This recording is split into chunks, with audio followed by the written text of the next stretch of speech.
할렐루야, 반갑습니다. 자, 우리는 교회력으로 사순절기를 보내고 있는데, 이 교회를 좀 다니면 한자를 조금은 알아야 될 것 같아요. 요즘 젊은 사람들은 한자에 대해서 잘 모르는데, 저도 실은 한자랑 좀 거리가 멀어요. 그런데 교회력을 보면 한자랑 참 연관이 많아요. 사순절이 뭘까요? 저는 교회를 수십 년 다니면서도 아니 사순절이 뭐지?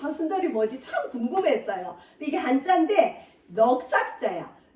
넉삭자 4개. 그다음에 순은 뭐냐면 10일을 순이라 그래. 10일. 그래서 오순절, 사순절, 오순절은 예수님이 부활하시고 승천한 이후에 50일 지난 걸 오순절이라 그래요. 오순절.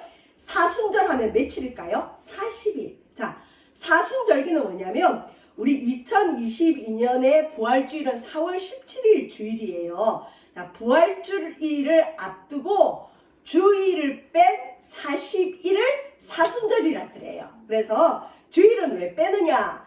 자, 사순절은 예수님이 나를 위해 십자가에 달려 못 박혀 피 흘려 죽으신 고난을 기념하는 경건의 시간이에요. 십자가의 여정. 그래서 우리 단합 때에도 실은 이 사순절 기간에 잡으려다가 사순절에는 그래도 놀러 가는 게 바람직하지 않습니다 해서 부활주일 지나고 바로 잡았죠. 그러니까 이 사순절 기간 동안은 우리가 매일은 안 되지만 이 기간만큼은 부활을 앞두면서 예수님이 나를 위해서 얼마나 큰 고통을 겪었는지, 내 죄가 얼마나 큰지, 주님께서 나를 위해서 치르신 그 희생이 얼마나 큰지를 묵상하는 시간이에요. 이게 좀 잘 와닿지 않으면 문화 가운데 그 패션 오브 크라이스트 영화 보시면 예수님이 나를 위해서 이런 어려움을 겪었구나 하는 걸 알게 돼요. 자, 그런 시간을 우리가 사순절이라 그러는데 부활주일 전주일을 흔히 교회에서 또 뭘 지키냐면 종려주일이라 그래. 종려주일. 종려주일에 보면은 그 야자수 잎을 막 그려놓고 교회들마다 현수막에 종려주일 아니면 여러분 인터넷 들어가셔서 검색해 보시면 종려주일 쳐보면 종려나무 잎이 막 그려져 있어요. 오늘 여기 또 주보에도 그림 나와 있지요. 여러분 그 나무 잎이 종려나무인데 이게 대추야자 나무예요. 그리고 이것은 흔히 여러분 제주도 공항에 내리면 야자수 나무들이 큰 게 많죠. 가로수처럼. 이게 종려나무예요. 이 종려나무를 흔들었다고 해서 종려주일인데 왜 종려나무를 흔들었느냐? 예수님이 십자가에 달리기 전에 마지막으로 예루살렘에 올라가실 때 그 예루살렘 입성이라 그러는데 이때 무리들이 와서 종려나무를 꺾어다가 예수님을 향해 막 흔들면서 호산나 호산나 외쳤어요.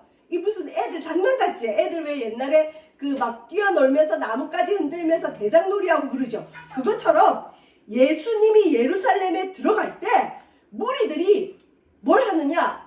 야자수 나무 가지를 꺾어다가 흔들면서 호산나 호산나 다윗의 자손이여 이러면서 외치는 거예요. 그래서 이날을 종려주일이라 그래요. 자, 근데 이 종려나무는 뭘 뜻하길래 예수님이 예루살렘에 들어갈 때 그 종려나무를 꺾어서 흔들었을까요? 이건 승리를 뜻해요. 그래서 우리가 왜 올림픽에도 보면 종려나무 그런 거 해서 월계수로 막 이렇게 하잖아요.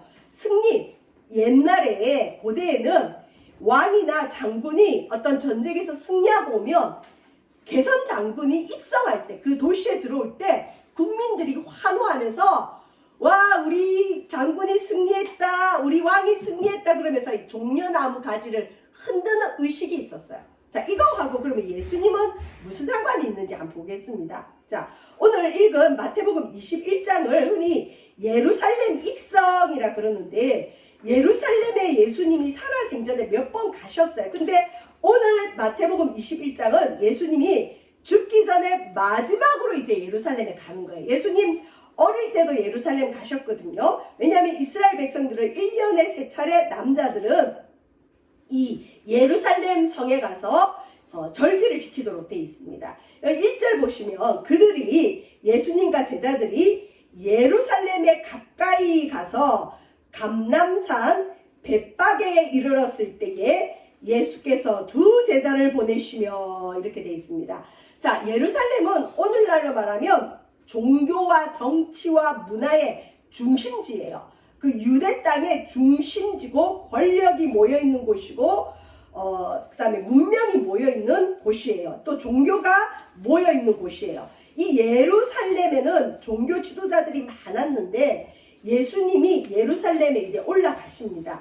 예수님은 주로 이 예루살렘에서 활동하지 않고 제일 가난한 동네 갈릴리 북쪽에서 많이 활동하시다가 이제 죽으려고 이 예루살렘에 오십니다. 자, 근데 예루살렘에 가기 전에 감람산이라는 곳에 가십니다. 감람산은 감람나무가 많다 그래서 감람산인데 감람나무는 뭐냐면 올리브나무.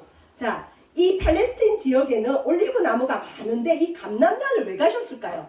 예수님은 이 감람산에서 보통 밤이 새도록 기도도 하시고 그 다음에 이 감람산에서 제자들을 만나시고 또 이 감람산에서 예수님은 부활하신 후에 직접 승천하신 이 감람산은 우리 주님이 주로 기도하신 곳이에요. 자, 예루살렘에 가기 전에 감람산에 가시고 그 다음에 이 지역명이 조금 특이한데요. 뭐라 돼 있죠? 벳바게. 벳은 뭐냐? 베트 집인데 어떤 집? 무화과 나무의 집. 벳바게는 무화과 나무예요. 여기도 보면 무화과 열매 잘 먹는 분들 있죠. 맛있죠. 무화과를 먹으면 배가 불러요. 이 팔레스타인 지역, 이 유대인 지역은 이 무화과 나무가 많고 열매가 많아요. 그래서 사람들이 배가 고프면 길을 가다가도 무화과 열매 따먹고 요기를 합니다. 근데 이 벳바게는 무화과 나무의 집인데 왜 무화과 나무의 집일까요? 무화과가 많은 동네인데 이 동네는 너무 가난해서 먹을 게 없으면 무화과를 많이 따서 먹어서 무화과 나무를 많이 심었던 것 같아요. 그러니까 여러분 이 벳바게는 가난한 동네일까요? 부유한 동네일까요? 가난한 동네.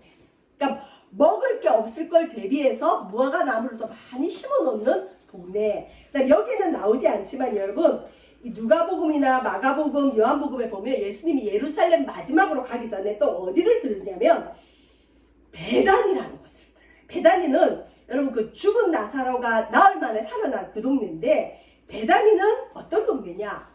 문둥이들이 모여 사는 동네.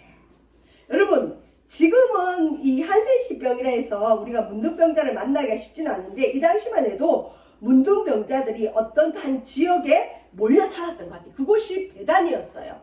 예루살렘에 예수님이 마지막으로 가기 전에 왜 무화과 나무가 많은 벳바게를 들르시고 문둥이가 많은 베다니를 들으셨을까요? 이건 우리 예수님이 부유하고 그 다음에 그 권력 있는 그런 사람들을 구원하기보다는 우리 예수님은 원래 이 땅에 오신 목적이 가난하고 영원히 특별히 가난하고 예수님 없이 살아갈 수 없다는 그런 겸손한 사람들, 가난하고 소외된 사람들을 구원하기 위해서 이 땅에 오셨기 때문에 예루살렘에 올라가기 전에 마지막으로 들른 곳이 어디라고요? 벳바게 가난한 동네, 베다니 문둥이들이 모여 사는 동네, 소외된 동네, 어려운 동네, 세상의 음지인 곳에 들어가셔서 마지막으로 거기를 들르셨다가 또 감람산 본인이 기도하는 곳을 들렀다가 이제 예루살렘에 들어가시는데 자 여기서 보면 재밌는 게 예수님께서 여기 두 제자를 어디론가 보내십니다. 우리 예수님은 길을 걸어갈 때 아무리 멀어도 말을 타고 가지 않았고요. 주로 걸어 다니셨어요. 교통수단이 별로 없었어요. 그런데 우리 예수님이 예루살렘에 들어갈 때는 좀 특이하십니다. 2절 보실까요? 21장 2절. 이르시되 너희는 맞은편 마을로 가라. 그리하면 곧 매인 나귀와 나귀 새끼가 함께 있는 것을 보리니 풀어 내게로 끌고 오라. 아니 우리 예수님이 예루살렘에 들어갔는데 나귀가 필요하신가 봐요. 그런데 이 나귀는 미리 예약을 한 게 아니라 제자 2명을 딱 뽑아서 너희들 맞은편 마을로 가라. 거기 가면 나귀가 매어 있는데 새끼와 함께 매어 있을 거야. 너희들은 가서 그 나귀와 새끼를 끌고 풀어서 내게로 가지고 와라. 오, 예수님이 좀 특이한 요청을 하시죠. 자, 근데 3절 보시면 3절 만일 누가 무슨 말을 하거든 주가 쓰시겠다 하라. 그리하면 즉시 보내리라 하시니. 여러분, 이 전후사도 설명이 안 돼 있어요. 어떤 학자는 우리 예수님이 미리 우리가 지금 어디 그 여행을 가려면 예약을 하듯이 이 나귀 주인에게 미리 예약했을 것이다. 그래서 예수님이 마지막 6월절을 보낸 그 집 주인에게 내가 나귀가 필요하니까 나귀 좀 빌려달라 미리 예약을 했을 것이다 라고 해석하는 학자도 있지만 성경에는 그게 좀 나와 있질 않아요. 그냥 뜬금없이 얘들아 맞은편 마을로 가면 어디 한 구퉁이에 나귀가 매어 있을 거야. 나귀 새끼랑 같이 있는데 그 어미 나귀와 새끼를 같이 끌고 내게로 와라. 그러면 제자들이 그 시킨 대로 해야 되잖아요. 근데 만약에 나귀를 풀어서 가지고 오는데 주인이나 그 주변 사람들이 갑자기 당신들 누구냐? 왜 갑자기 와서 말도 없이 이 나귀와 나귀 새끼를 갖고 가냐? 이거 도둑질 아니냐? 그렇게 누가 뭐라 하거든. 뭐라 하라고요? 주가 쓰시겠다 하라. 주가 쓰시겠다 하라. 그러면 즉시 보내리라. 여러분, 이 본문을 통해서 우리는 뭘 알 수 있냐면 우리 예수님이 무슨 시간이 있어서 사전 답사를 했겠어요. 그 맞은편 마을에 나귀가 있는 걸 어떻게 미리 가서 보셨겠어요. 무슨 미리 예약을 하셨겠어요. 이건 우리 예수님이 전지전능하심을 할 수 있어요. 우리 예수님은 본인에게 지금 나귀가 필요한데 이 나귀가 어디에 가면 있는 걸 아시는 거예요. 그리고 그 나귀의 주인이 모르긴 몰라도 적어도 예수님을 극진히 사랑하는 사람인 줄은 아시는 것 같아요. 여기 보면 예수님의 제자들이 와서 자기 나귀를 풀어가는데, 예를 들어서 여러분 가정에, 여러분 사업장에 누가 와서 말도 하지 않고 여러분의 사업장이나 가정에 물건을 가져가면 여러분 그대로 두나요? 아니죠. 당신 누구십니까? 이거 왜 가져가요? 그럴 거 아니에요. 근데 이때 예수님이 그 제자들이 할 말을 줍니다. 누가 쓰겠다? 주가 쓰시겠다. 우리 예수님이 쓰시겠다고 합니다. 이 말만 하면 그 나귀 주인이 즉시 보내줄 거다. 여러분, 갑자기 여러분 가정에 와서 또 여러분 개인에게 와서 목회자인 제가 와가지고 하나님이 그러시는데요. 당신의 비싼 차 좀 내놓으라 그러셔요. 아니 왜요? 주가 쓰시겠다 그럽니다. 그러면 주실 수 있는 분 있으세요? 우리 또 여기 청년들 노트북 좋은 거 갖고 있지. 아마 우리나라에서 제일 좋은 노트북 다 갖고 있는 것 같아요. 근데 이 목사인 제가 가서 누구누구 노트북 좀 내놓으시오 이래요. 그러면 왜요? 그러면 주님이 쓰시겠다 그럽니다. 그러면 주실 수 있어요? 그거 쉽지 않아요. 또 저희도 마찬가지. 저한테 누가 와서 제가 제일 소중히 여기는 뭐가 있는데 그거 좀 내놓으십시오. 왜 내놔라 그럽니까? 그런데 그 사람이 뜬금없이 예수님이 당신 보고 내놓으라 그럽니다. 이러면 여러분 즉시 내놓을 분들도 있지만 대부분의 사람의 마음에는 뭐가 일어날까? 반감이 일어나요.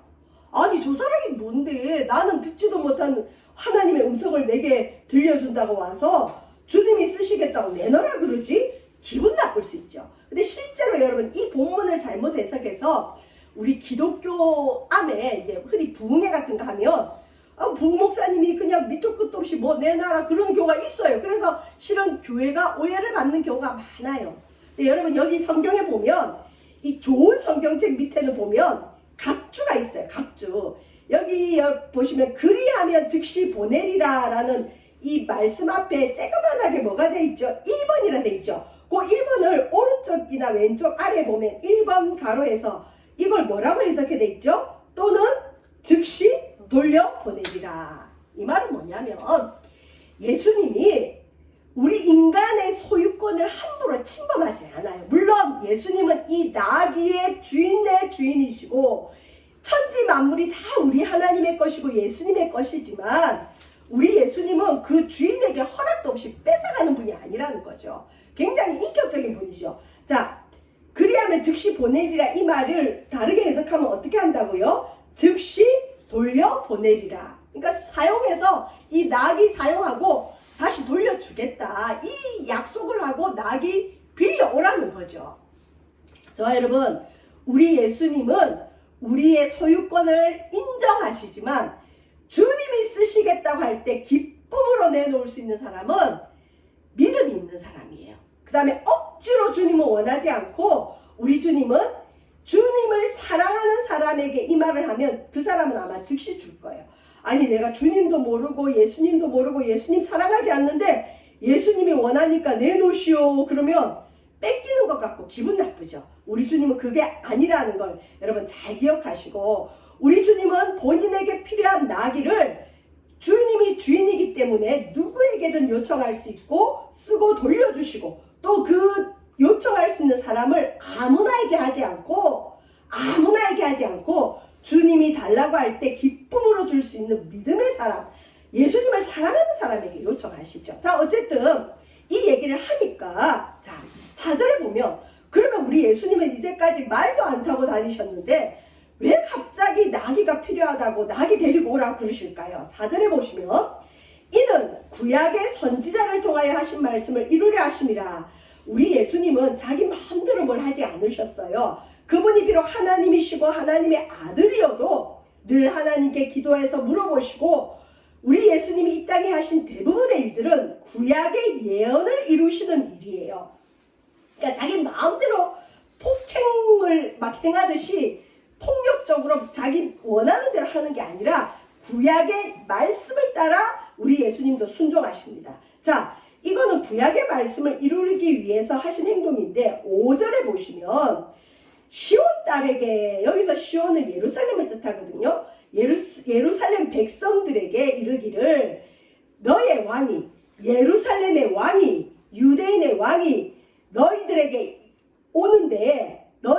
예루살렘 왕이 오는데 그 왕은 겸손하여 나귀 곧 멍에 매는 짐승의 새끼를 탔도다 하라 하였느니라.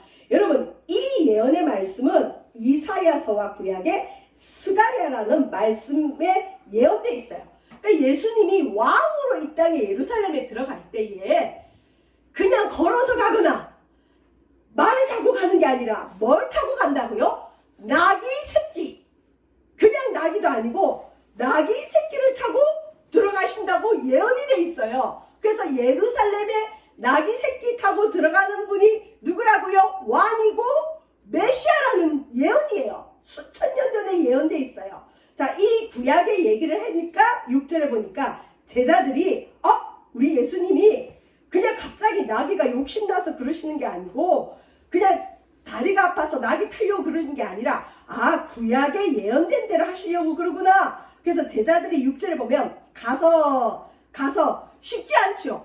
예를 들면 여기는 제가 가서 여러분에게 여러분 어디 가서 물건 가지고 오십시오. 근데 그 주인이랑 미리 얘기가 안 돼 있을 수 있어요. 근데 그 주인이 이거 왜 가져가려고 그럽니까? 물으면 세반석교에서 쓴다고 그럽니다. 그러면 그 사람들이 순순히 내놓겠어요? 도둑이라고 신고하겠죠. 제자들이 분명히 그런 위험 요소가 있는데도 예수님 말하니까 말씀에 의해서 갔어요. 그리고 예수님께서 명하신 대로 했어요. 그리고 나귀를 끌고 왔어요. 이 말은 뭐냐면 그 나귀 주인이 예수님의 예언대로 주가 쓰시겠다 합니다. 그러니까 즉시 나귀를 내준 것 같아요.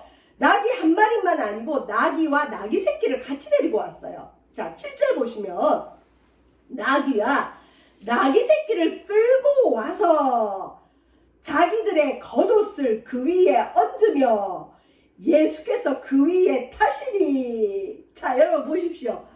나귀는 원래 사람이 타는 것보다, 당나귀는 사람이 타는 것보다 주로 짐을 싣는 데 많이 이용을 한대요. 그래서 나귀 등에 짐을 싣고 사람은 주로 많이 걸어 다니고, 보통 사람이 타는 짐승은 말이에요. 말은 타면 좀 높아서 말 타보셨는지 모르지만 몽골 같은 데 가면 말을 탈 기회가 있죠. 제주도 가도 말 타보긴 해요. 말을 타면 높아요. 그래서 좀 멋이 있어 보이죠. 개선 장군이나 당시 유명한 왕들은 말을 타고 다녀요.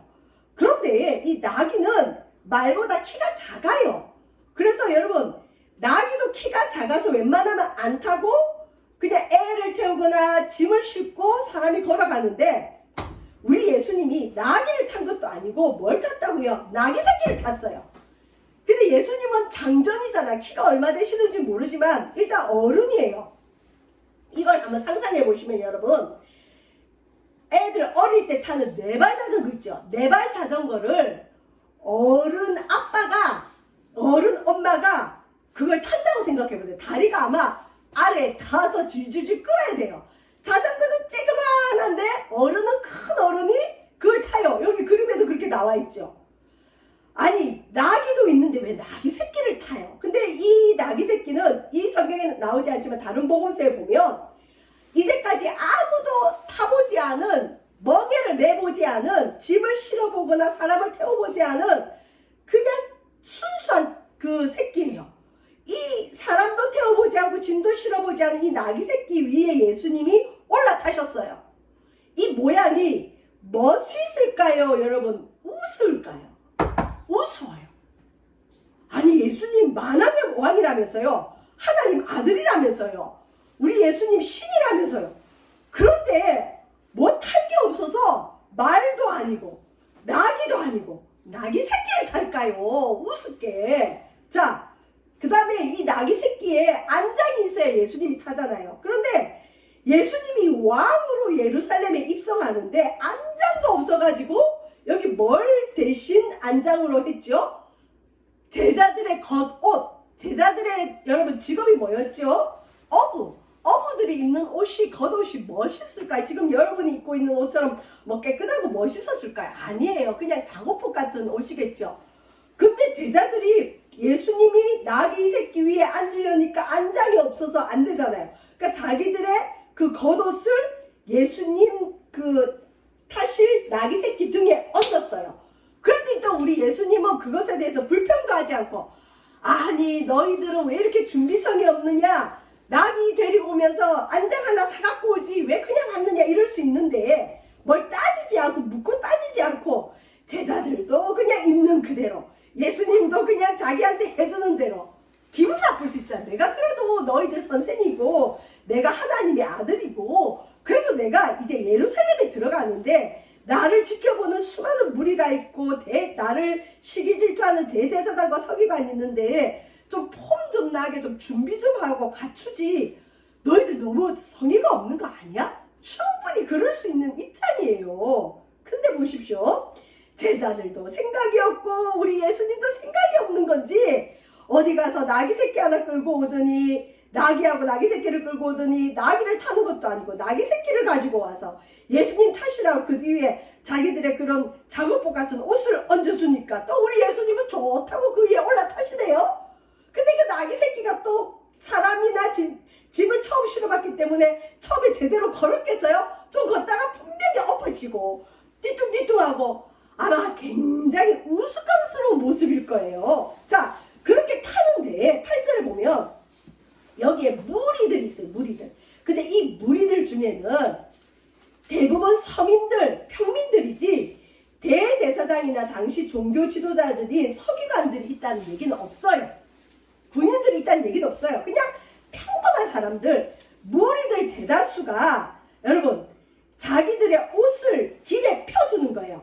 나귀 새끼가 지나가는 길에 펴주면서 또 다른 이들은 이 아까 말한 종려나무 있죠. 야자수 나무 잎을 베어서 길에 또 펴주고, 9절에 보면 앞에서 무리들이 가고 뒤에서 나귀 새끼를 탄 예수님을 따르면서 무리가 소리 높여 말합니다. 뭐라고 말하죠?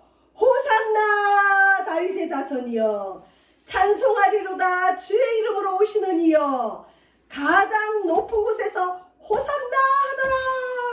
여러분, 호산나는 뭐냐면 오늘날로 말하면 우리 좀 전에 우리 한 며칠 전에 3일절 지냈죠. 3일절 보면은 대한독립 만세 하죠. 이 만세 같은 환호성을 호산나 그래요. 우리 호산나 교회 또 부산에 있어요. 호산나는 뭐냐면 히브리어로 주여 구원하소서, 주여 우리가 구하오니 구원해주세요, 구원해주세요, 구원자시여 구원해주세요, 아니면 구원하소서, 이 말이 호산나예요. 자, 한번 상상을 해보시면 많은 무리들이 있는데 이 무리들은 평범한 사람들이에요. 가난한 사람들이에요. 벳박이나 베단이나 이런 소외되고 어두운 곳에 있는 사람들이 예수님을 뒤따라서 몰려왔어요. 그리고는 예수님이 타는 것이 뭐냐? 나귀 새끼 뒤뚱뒤뚱거리는 걷지도 못해 겨우 걷는 나귀 새끼를 타고 안장은 제자들의 작업복 위에 올라타시고 무리들이 자기들의 겉옷을 깔아주고 그 다음에 종려나무를 깔아주고 또 앞에서 뒤에서 종려나무를 흔들면서 호산나 다윗의 자손이여 찬송합니다. 주의 이름으로 오시는 이여 가장 높은 곳에서 호산나 이럽니다. 그럼 옷을 깔아준다는 건 뭐냐면 구약에 보면 이 왕을 추대할 때 이 당신은 우리의 왕입니다. 우리의 왕으로 인정합니다 할 때 무리들이 군중들이 옷을 벗어서 옷을 쫙 깔아줘요. 그러면 그 왕이 될 사람이 그 옷 위 군중들의 옷 위로 말을 타고 지나가요. 걸어서 지나가요. 그러면 이 사람은 왕인 거예요. 그래서 예수님이 가는 길에 옷을 깔아준다는 건 예수님 당신은 우리의 왕입니다. 당신은 우리의 왕입니다. 이걸 인정하는 이 소리고 종려나무를 흔들었다는 건 예루살렘에 입성을 하는데 당신은 승리의 왕입니다. 우리 인생에 승리를 주고 우리 인류에게 승리를 주고 나 개인에게 승리를 주는 주님입니다. 그래서 여러분 우리 교회 오면 항상 이런 얘기하죠. 승리합시다. 우리는 승리했습니다. 얼굴은 어두면서도 말은 승리했습니다 이러잖아요. 왠지 승리할 것 같아요. 왜 그럴까요? 자, 여러분 솔직히 물어볼게요. 예수님이 이렇게 예루살렘에 입성을 했어요. 동네가 난리가 나고 예루살렘이 시끌시끌시끌해요. 온 동네가 소동했어요. 이게 누구냐 무슨 일이냐. 그때 사람들이 오 나사렛에서 온 선지자 예수가 예루살렘에 오셨어. 왕으로 오셨어. 우리의 왕이다. 우리의 왕이다 이랬어요. 자, 예수님이 실제로 예루살렘에 와서 왕이 되셨어요? 아니면 인생의 실패자처럼 가장 극악한 죄를 지은 사람, 가장 악한 죄를 지은 사람, 저주받은 사람이 지는 십자가를 지고 죽으셨어요. 왕으로서 입성이 아니에요. 그런데 예수님이나 이 당시 무리들이나 제자들은 예수님은 왕으로 예루살렘에 들어오셨어요. 승리자로 들어오셨어요. 이게 무슨 말이에요? 예루살렘에 와서 예수님이 십자가에 달려 죽었는데 무슨 예수님이 승리자 왕으로 오셨으며 무리들은 이제 착각은 할 수 있죠. 이 당시는 유다 나라가 유대인들이 로마에 의해서 식민지로 압제당할 때예요. 그러니까 이 유대인들이 바라는 왕은 누구냐면 메시아인데 메시아는 구세주 그리스도인데 우리를 죄에서 해방해 줄 뿐만 아니라 우리를 이 정치적인 압제에서 해방해주고 우리를 이 육체의 고통에서 해방해주고 우리에게 좋은 나라를 선물해줄 왕으로 이 무리들은 기대를 할 거예요. 그래서 예수님이 오면 예수님이 오병이어 보리떡 5개와 물고기 2마리로 5,000명을 먹인 것처럼 우리에게 먹을 것 해결해 주시고 우리를 로마로부터 지켜 보호해 주시고 로마로부터 독립시켜줄 왕으로 실은 무리들은 기대를 했어요. 제자들도 그런 기대가 있었기 때문에 예수님 당신의 나라에 임하면 우리 아이들을 예수님 오른쪽 왼쪽에 앉혀주세요. 누가 먼저 됩니까? 막 이런 식으로 묻잖아요. 근데 우리 예수님은 실제로 이 예루살렘에 오셨는데 승리의 왕으로 오시는데 먼저 십자가에 달려 죽으십니다. 승리의 왕으로 오시는데 로마 군정들에게 침뱉음 당하고 채찍질 당하십니다. 이게 뭘까요, 여러분? 우리 예수님은 영원한 왕으로 오신다는 거예요. 우리는 정치적인 왕을 원해요. 당장 내 문제를 해결할 왕을 원하지만 우리 예수님은 당장의 문제뿐만 아니라 우리의 영원한 문제. 여러분, 한 번 죽는 것은 사람에게 정하신 일이고 그 후에는 심판이 있습니다. 우리는 영생의 왕을 믿어야 됩니다. 예수 그리스도. 오늘도 우리 교회를 나오실 때 기쁨으로 오실 때도 있지만 한편으로는 실은 영생이 있기 때문에 여러분 예수 믿어야 됩니다.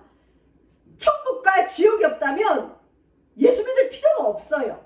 근데 영원한 생명을 주시기 위해서 예수님은 이 땅에 오셨고 그 예수님은 영원히 우리를 통치하십니다. 호산나! 이건 죄에서 구원해 주세요. 여러분 죄에서뿐만 아니라 우리가 오늘날 이 종료주일이나 호산나 승리가 나와 무슨 연관이 있을까요? 여러분 개인의 삶의 문제 가운데도 주님은 호산나를 외치기를 원하십니다. 여러분 가정에, 여러분 개인의, 여러분 마음에, 여러분 일터에, 여러분 인간관계에 어려움이 있을 때 나오죠. 누가 나를 여기서 건져주면 좋겠다 할 때 여러분 뭘 외치시면 되냐고요? 호산나! 주여 구하오니 구원해주세요.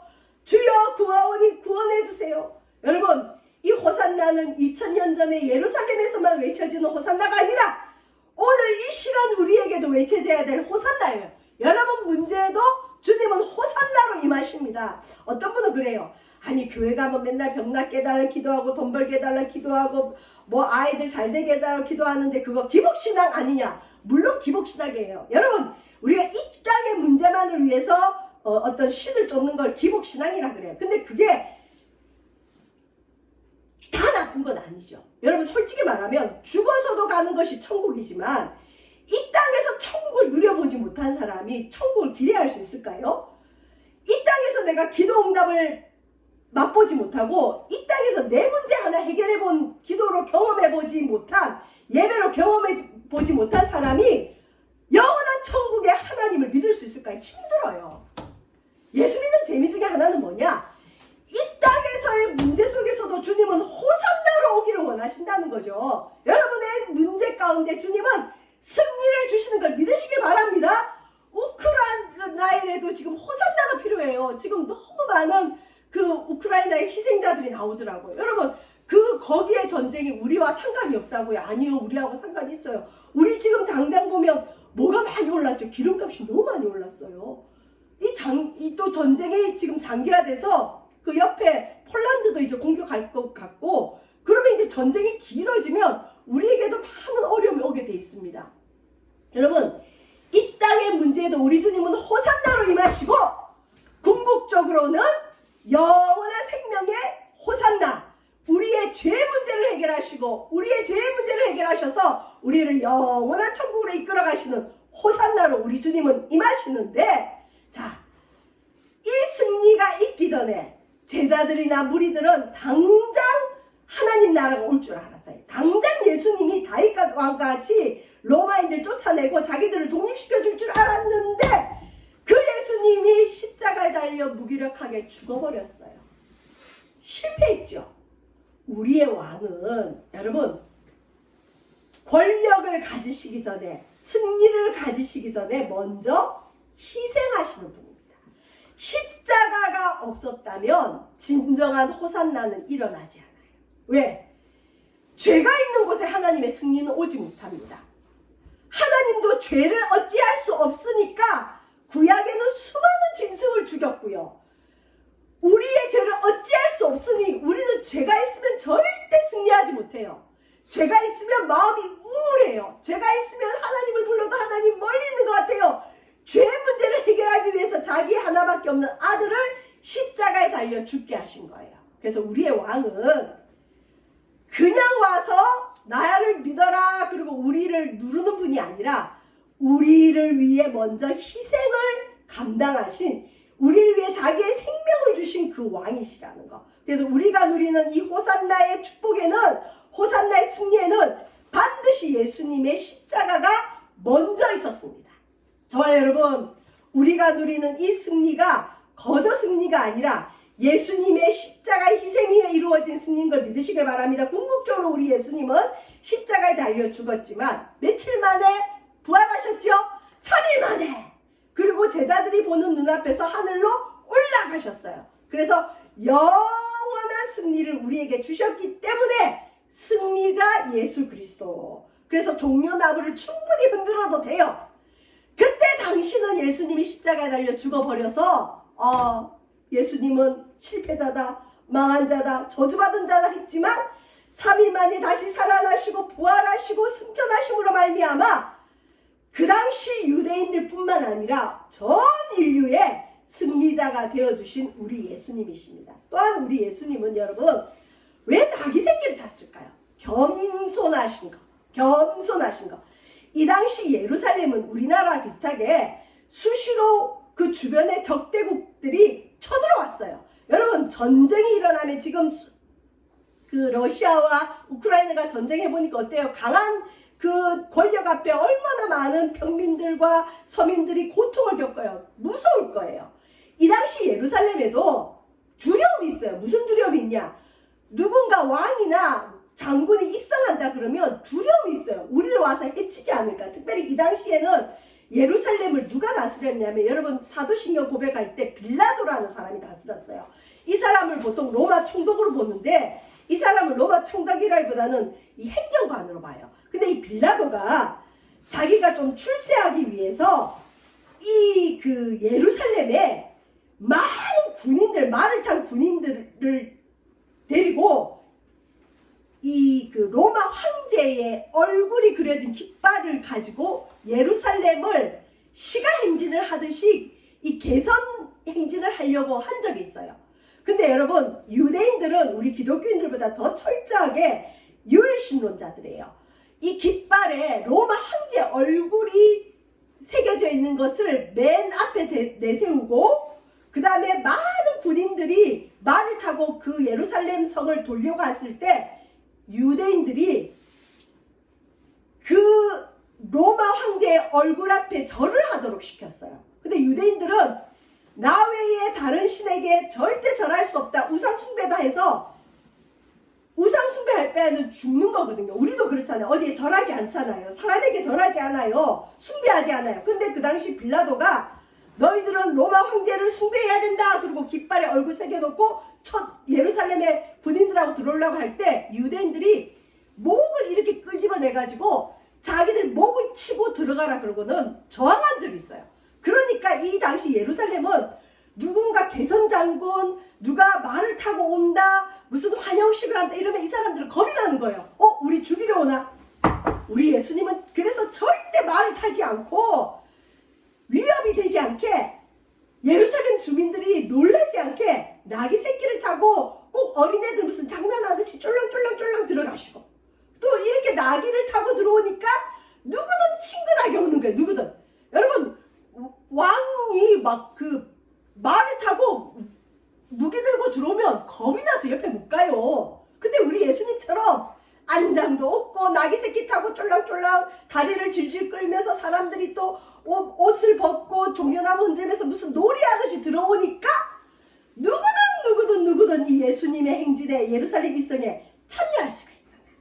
우리 예수님은 우리를 다스리는 왕으로 예루살렘에 들어오듯이 저와 여러분의 마음에도 들어오기를 원해요. 근데 우리 예수님은 우리를 위협하면서 들어오지 않아요. 여기에 있는 모습처럼 조금은 비굴하게. 여러분 솔직히 여러분 교회 한번 오라고 할 때 여러분 주변에 많은 사람들이 얼마나 많이 비굴하게 교회 한번 와주세요. 그러면 그렇죠. 왜 그럴까요? 우리 예수님은 군림하는 왕이 아니에요. 겸손하게 들어오셔서 우리를 다스리는 승리의 왕.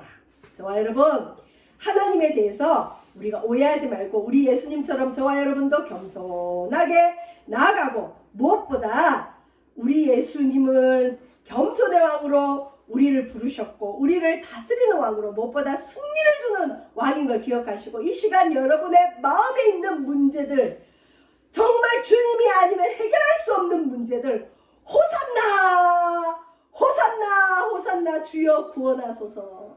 자 로또에 대한 답을 드리겠습니다. 우리 주님은 우리의 삶의 문제를 해결해 주십니다. 그런데 그 해결에는 하나님이 기적적으로 베푸시는 해결도 있지만 우리에게 있는 걸 사용하시면서 보통은 해결을 하세요. 자 그러면 우리에게 건강이 있어요. 우리에게 일할 수 있는 직업이 있어요. 또 우리에게 성실함이 있어요. 그러면 하나님은 우리에게 물질을 주실 때 특별한 경우가 아니면 하늘에서 돈벼락이 떨어지는 일은 안 해주세요. 로또 걸려가지고 여러분 제대로 산 사람이 통계적으로 거의 없대요. 한 명도 없대요. 전머리에 다 망해요. 다 이상하게 돼요. 하나님은 여러분 가정에 물질 주고 싶을 때 로또의 방법이 아니라 내게 있는 건강, 내게 있는 그 기술, 내게 있는 그 자원을 가지고 여러분으로 하여금 일을 하게 하심으로써 물질을 주시는 것 믿으시길 바랍니다. 자, 여러분 가정에 여러분 개인의 호산나 주여 구원하소서. 나의 이 문제에서 나를 구원해 주소서. 이 호산나의 축복이 넘쳐나시기를 주의 이름으로 축원드립니다. 기도하겠습니다. 사랑의 주님, 우울하고 암울한 이 시대에 호산나 다윗의 자손이여 우리를 구원하소서. 구원의 요청이 많이 있습니다. 하나님, 북한을 구원하소서. 우크라이나를 구원하소서. 특별히 우리 김광일 집사님의 건강을 축복하여 주시옵소서. 우리 자녀들의 삶 가운데 어둠이 물러가게 하시고 호산나 구원의 축복이 넘쳐나게 하여 주시옵소서. 감사드리며 예수님 이름으로 기도합니다. 아멘.